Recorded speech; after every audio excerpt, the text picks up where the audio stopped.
Hello everyone, and welcome back to another episode of Hermitcraft, where I have been working on the copper farm, upgrading it and using it. You see, I've been on a vacation, and leading up to that, I had some time where I wasn't using the computer, and so I thought, we need to AFK at a farm and make the most of this downtime. And so, once again, I've been over here with the clicker, killing all the drowned that come through here, and collecting tons of copper. And just below where the drowned get killed, I created a little item filter. I actually had to make this a little different because there was not a lot of space to operate with here. But luckily I only needed to filter out two different item types. We've got copper and we've got the drowned heads, and as you can see we've got a ton of this stuff. And so here is how much of a squeeze it was to fit this stuff in, because we've got all sorts of other things going on right around here, and obviously some floors that need fixing. I'm thinking maybe some sort of lava block here in the corner to kill the drowns that go after me up here. Issue with that is though that they spread light into the area, so maybe that's not the way to deal with that problem. But anyway, as we go off in this direction, I noticed that there's this.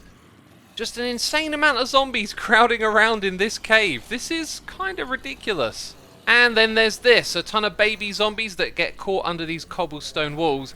That, though, has an easy solution. It is the same as the one somewhere up here. Where is it? Yes. We just need to put magma blocks down below. And look at this, we got zombies over here too. I think I just need to light up the caves nearby, because once there's a zombie, they seem to pathfind over to me. Yeah, look, there's groupings of zombies everywhere that have tried to get as close to me as they can, it seems. But the changes I've made down here have worked wonderfully. We've got the magma blocks underneath the cobblestone wall, and then we've got two over here. There's now a little space that they'll push each other into, stand on the magma block, and eventually die. So now we have far less zombies building up.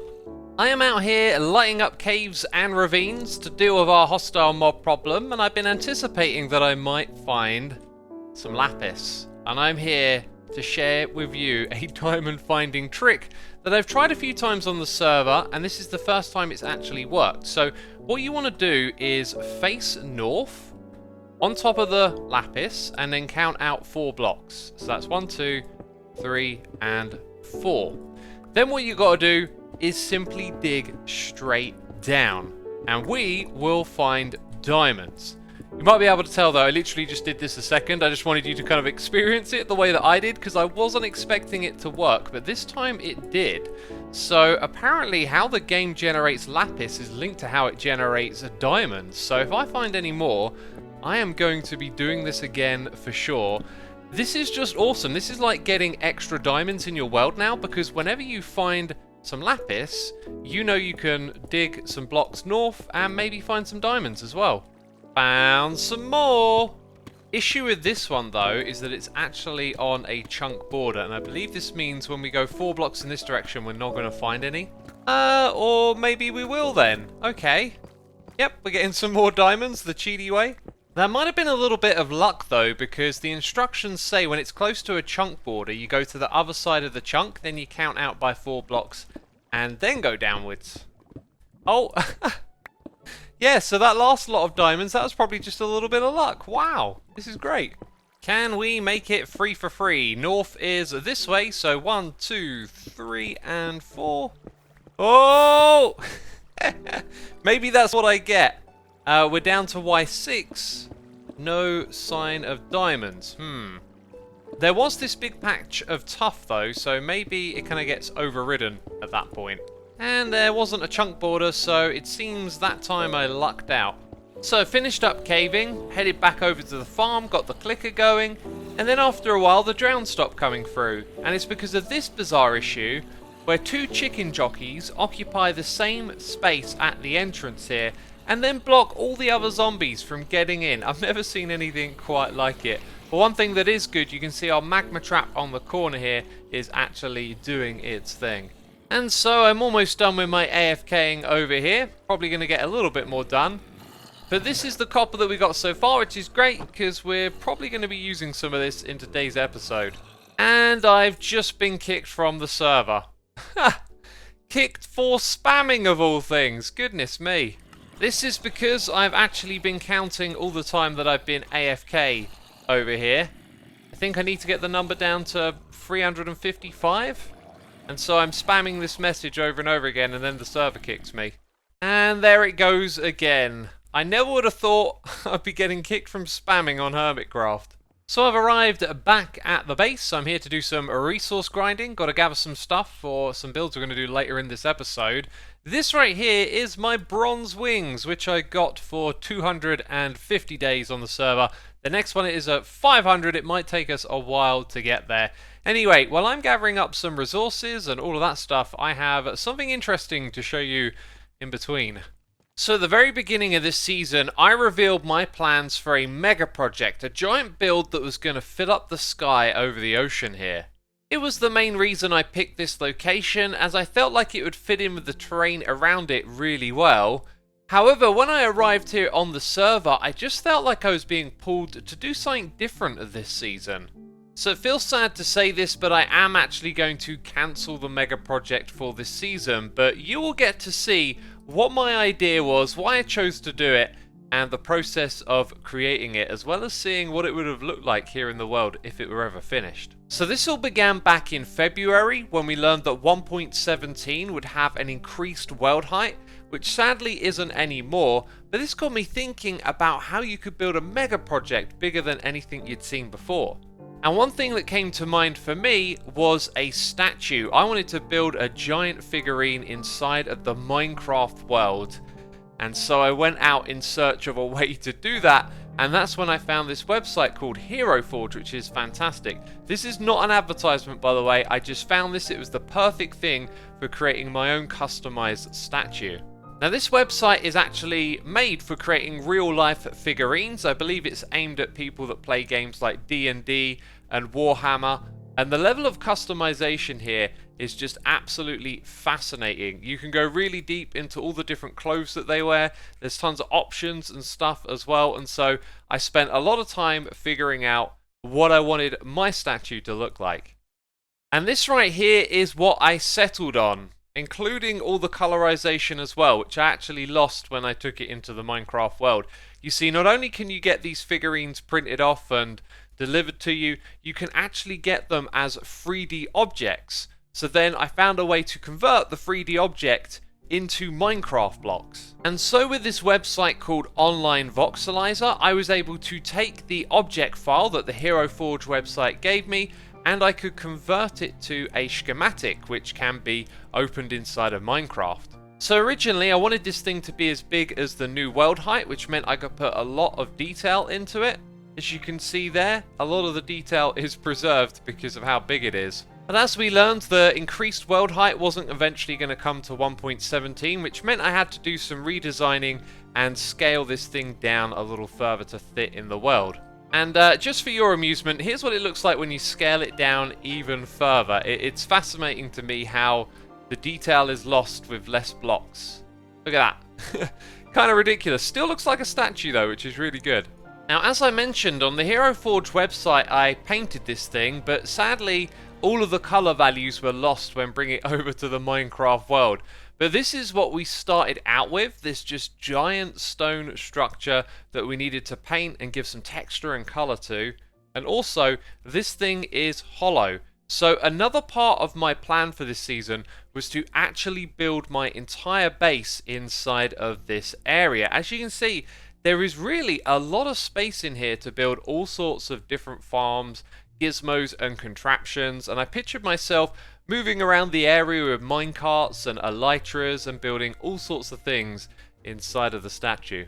So the next phase involved me replacing all of those stone blocks with different colours, and this is not how I wanted it to look on the server, but the idea was to use just a bunch of different blocks to kind of separate all the different parts.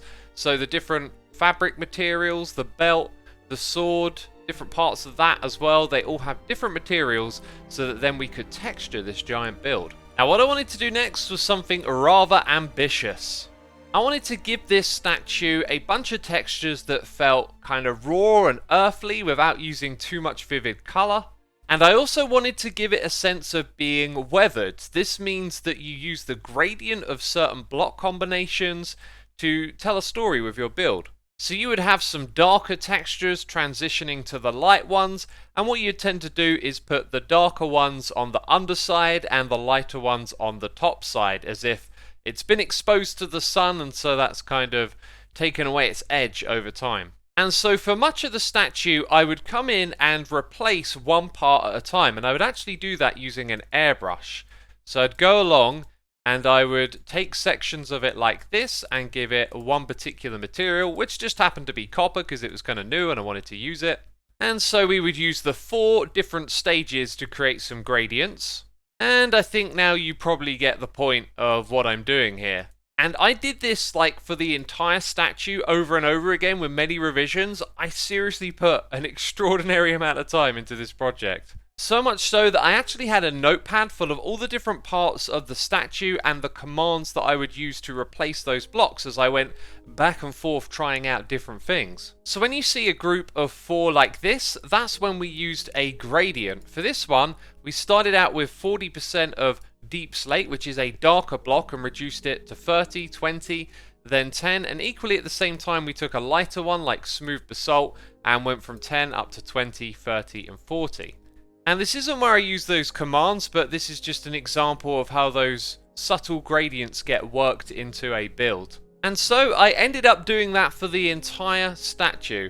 As well as some reconstructive face surgery, this part right here was the worst part that got imported. It looks so mangled, I had to kind of reinvent it a little bit to make that work.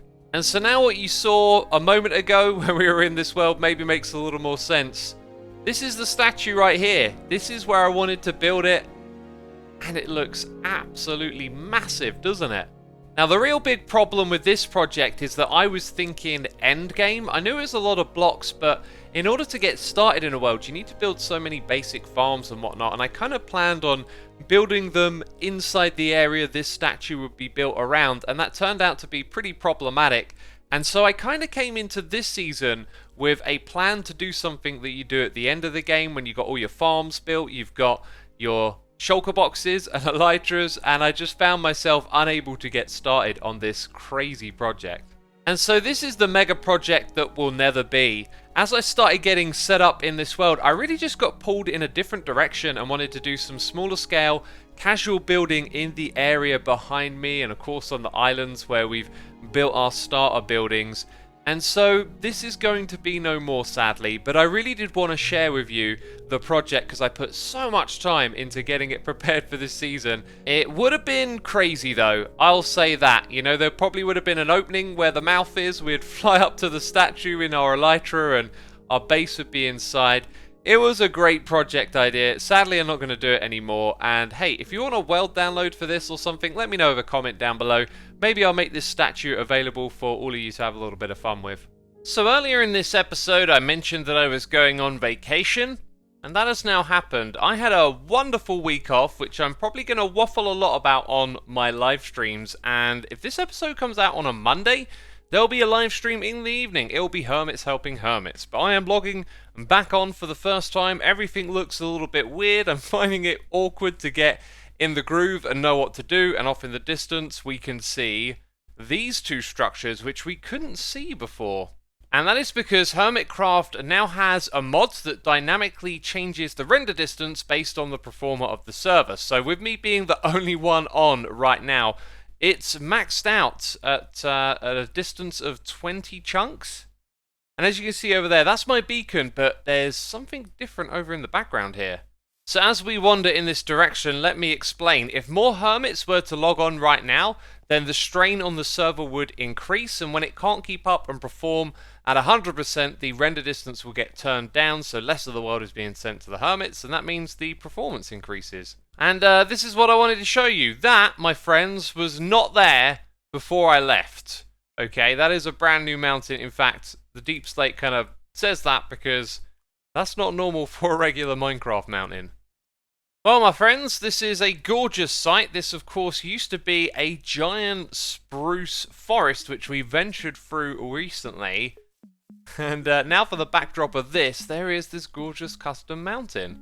There is something that I want to see here. And there it is! BOO, creator of mountains and also mob farms. Look, there's loads of mobs down here. Right, we are climbing to the peak, and it's moments like this that I regret being a part of the No Wings Club. And the view from up here is actually wonderful right now because we have that increased view distance. What perfect timing this is. And down here is the other thing that I was looking for, the path. Of course, we wandered around most of those, I think, an episode or two back. And what we'll probably do is hook up with BOO and then build a path that goes through the underside of this mountain, which of course is all hollow.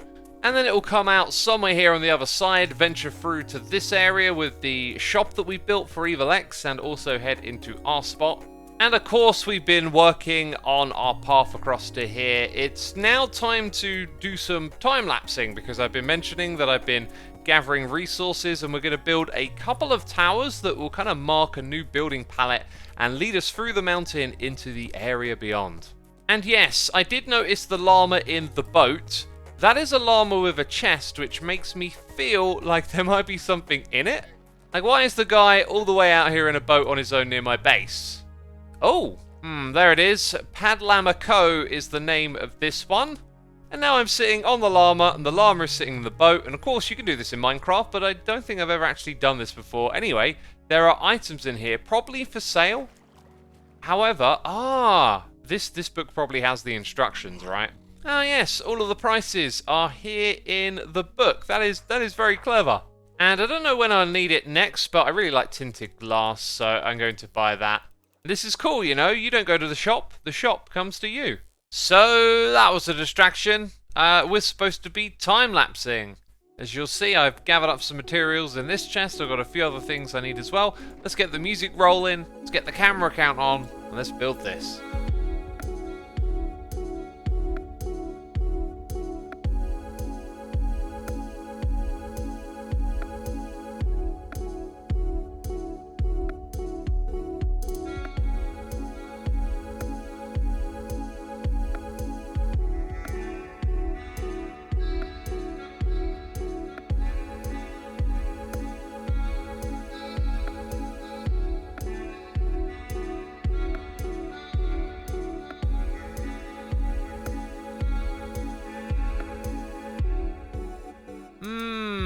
So here it is, not the most interesting looking of builds as of yet, and they literally just spawned right in front of us, didn't they? That is literally terrifying.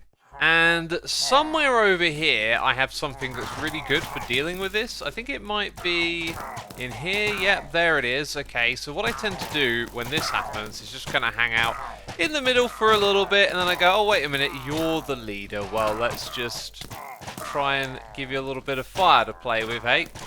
Oh, they just keep shooting each other. Look, let me set him on fire already. God, here we go. Intense gameplay. God, it's so exciting. Wow. Wow, I'll take that banner. And can you lot finish each other off for me? That would be wonderful. I should probably eat a Garrett. Yes, a Garrett. The name isn't really catching on, is it? Ugh. Well, that was quite the distraction. I now feel like a hedgehog. What were we talking about? Basically, this isn't finished. I'm going to build a panel across the front here, add in some more details. I also had some different design ideas, which I didn't really finish off on either side. So all of that will get spruced up. But the main thing about this build is its roofs, these peaks at the top of the towers here. These are the wrong color. This is the wrong type of copper. We need time for this stuff to weather into its greener form, and even then I want to use 2 of the later stages of copper to add some detail. So I'm also going to need tons of honey to wax all this stuff as well. It'll take a lot of time though. Like time to change color, time to build a farm to get the materials to wax all of this. So I feel like I can't really show you the final result right now. But what I can show you are the tweaks and changes. We've got the panel across the front, we got some dripstone to add some shape, a few more leaf blocks, some other subtle tweaks and changes, and the whole thing looks really good. And it does really serve no other function than to bridge the old area to the new area. I also want to pop through here and see how far we can see into the distance, because the render distance is turned down. Look at that. We can only see the front of the building, and that's because there's a lot of people on. So as more people log on, it turns down and therefore keeps the server running nice and smooth. So yeah, I guess there's a bit of a waiting game now as for when this copper will start to weather. Also, I put these here quite some time ago, and I've only got 1 powdered snow so far. But anyways, if we hop on to my creative world, you can see what I've been up to here. I mean, this is pretty much the same thing, right? However, look at that. That roof is killer. There's another copy of the tower here as well. This is going to be my build palette for the new area. Roofs made with this mix of 2 textures. But again, in order to preserve those, I need some sort of honeycomb farm so that we can wax all of these copper blocks. And of course, we've already got one, but this small, quaint little setup is not good enough. We need something larger and automated, but I've got to say, it is kind of nice to come over here to this build, enjoy it, of course, and all of its details, and do a little bit of manual gathering. And I've been thinking of a place that we could go to do such a thing. Since we're going to need this for copper, wouldn't it make sense to maybe put our bee farm over at the copper farm?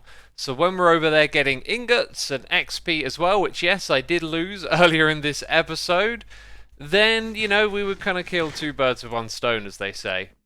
And another little something we need to take care of, here in my valuables chest I have name tags, which now that I learn you can get tons from villagers, maybe they shouldn't be in my valuables chest. But yes, we have to rename this because I have a suggestion from the last episode that I really like. Ray is the name. The name for this guy. Let's give you a little right click. There we go. Ray is the name of our horsey. And of course, this is because of this cool effect. Look at those rays. Those Ray bands. Yeah, like the brand. I'm sure you figured that out. But yeah, what a cool name for our horsey.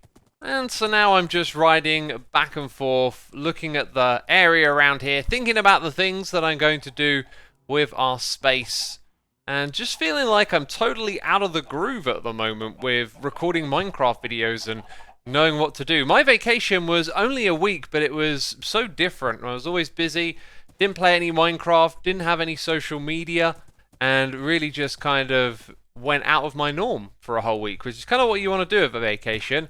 But now I got to get back into the groove of video making and streaming, and just all feels a little bit funny at the moment, I guess. Anyways, I guess those are my closing remarks for this episode. If you have enjoyed it, be sure to leave a like. As always, thank you for supporting this channel, and I will see you soon with another episode of Hermitcraft. Bye bye.